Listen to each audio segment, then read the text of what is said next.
Hello everyone, I'm Never Not. Welcome to my channel. We're getting into the next fear. I've recorded the recent fears, so we can do some deep dives into those.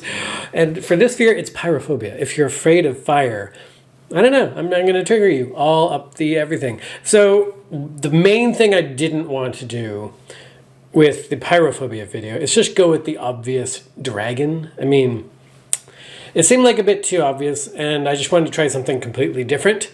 So I started drawing salamander, alligator, something that's not at all like a dragon, of course. Why is it looking like a dragon? Oh, I'm drawing a dragon. If it shoots fire, then I'm all... Yeah, okay, I got off track and I drew a dragon.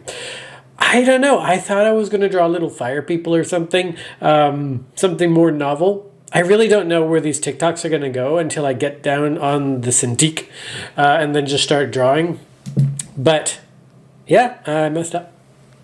Sorry, regrets to everybody. Didn't know where to go with it. Just went with the obvious. Sorry. He's gonna start fires. Dragons probably are very arsonistic individuals, unfortunately. And yeah, I wouldn't want to live in a dragon's house. I guess they probably buy non-flammable, inflammable. Yeah, inflammable is not flammable, right? Yeah, that. They probably live in houses that are perfectly safe and, you know, have no insurance coverage at all. This little guy, who has some name that I don't know, is gonna be red? I feel like he's going to be green. Is he green? I remember him being green. I misremember everything about this.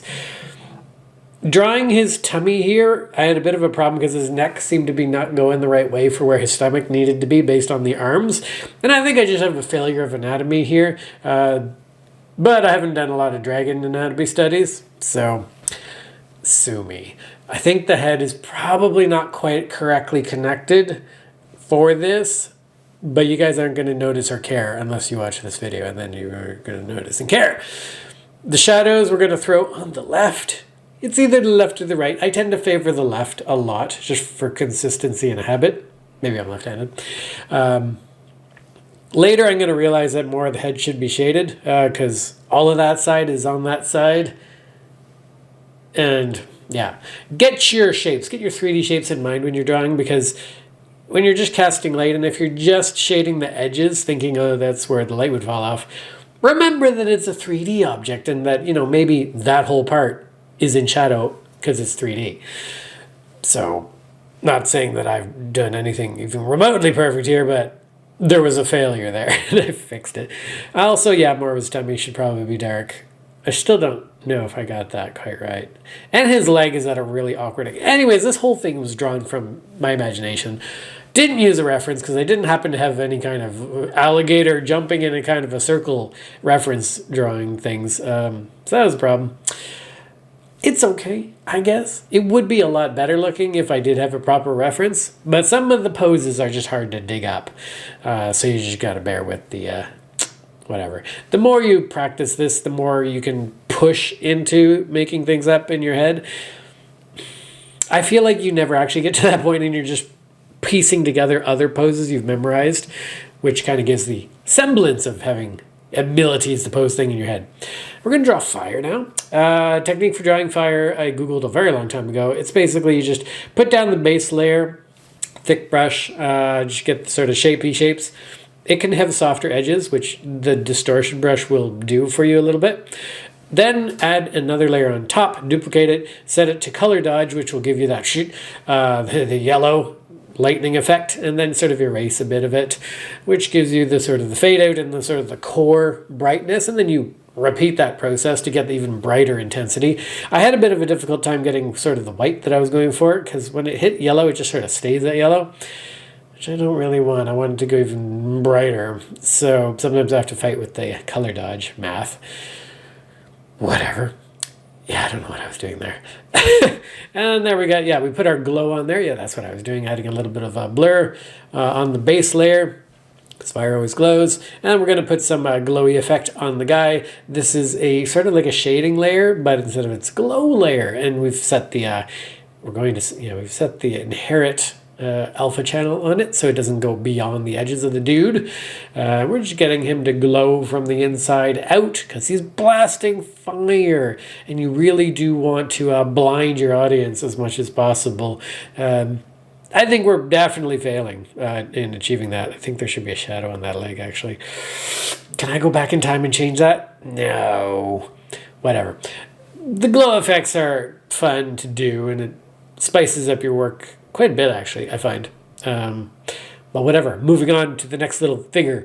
These are all the fire theme guys. We're going to go with a candle that doesn't want to be lit. You ever have those brand new candles and they got the perfect wick and you're just like, I feel bad to impair this, make it imperfect. Mostly it's for ornamental candles. Like I have one that's in the shape of like a little sad dog, and it's just like, I can't ever light this because I'm going to kill the dog. Don't give me ornamental candles, please. I don't want them. They're waxy. I feel like I can't put them on a shelf, and you can't light them. So what do I do? It's a useless object. Unlike everything else I own, which is totally useful in a zombie apocalypse, this little guy definitely doesn't ever want to be ever lit, and he's just going to run on his telekinetic legs. All of my characters have generally telekinesis as their motion. I don't put limbs on my characters to humanize them because I don't want them to be human. They're not human. The face is the closest thing that I concede to adding to make them a little bit more relatable, I guess. Otherwise, you just have a candle, and it would make sense. I assume those aren't real eyes, and they're just sort of imitations. Hi, Laura. Good to meet you. Who are you going to meet up with next? Oh, it's a cake. You see, cakes have a lot of candles. They're kind of the nesting grounds of candles. And I assume they breed there. They need a cake to breed. Because really, you have your cake. You blow out the candles pretty quickly, actually. So you always wind up with a few more candles than you started with. And yeah, that's how they reproduce. You just have the cake. Breeding grounds for candles. You probably didn't know that. That's why the birthday candles are smaller, because they're babies. They grow up into those house candles that are like bigger or fatter or whatever. They just need to go gestate in the store, the IKEA or whatever, linen something. So these guys are all concerned because they're about to be blasted by the Cyrus. They don't want to be shot with that intense flame. Intense flame. Always make sure you give your candles proper counseling after a birthday and tell them, you won't be set on fire anytime soon. Shifty eyes. Within the next year. For them, their lifetimes are much shorter, so a year is a very long time indeed. Do I give names to all of those candles? I feel like I don't. I think we're just going to name the cake.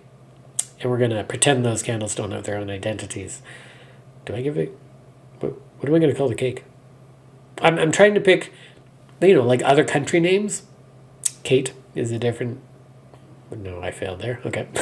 Cyrus is from somewhere. I'm not sure where. I looked up something related to fire, and apparently that's something related to fire.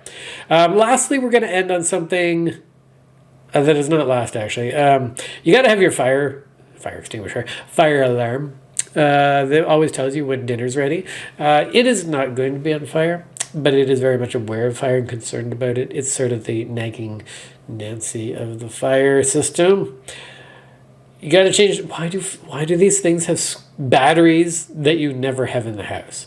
They have a form of the square batteries. I would never have any more than the one battery that goes in the fire alarm in my house. I have AA's. I could pop those out of like the remote or whatever. But in emergency, I don't got a square battery. Why would you pick this? Why couldn't you just use the normal good batteries? Is the like square battery more emergency friendly? Is it more robust? I don't know. Somebody who's a battery expert, please tell me in the comments. It bothers me. Why does it exist? And why are we sticking with it? Just change it. Can you get an adapter to force it to use the normal AA ones? And does the UK have different size batteries? Is it like A4 instead of AA? That'd be A2.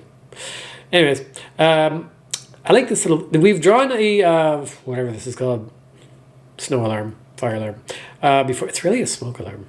Smoke alarm. We've drawn one of these before, and Mary May Rockwell has got a guest video shot with one of them.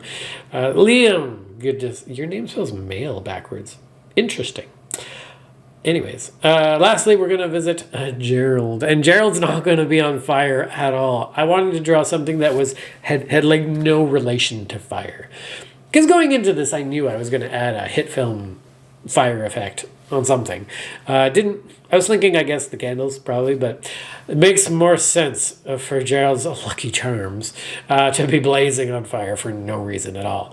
The incongruity of that is delightful to my brain, and he's probably holding it wrong. Yeah, move the spoon handle.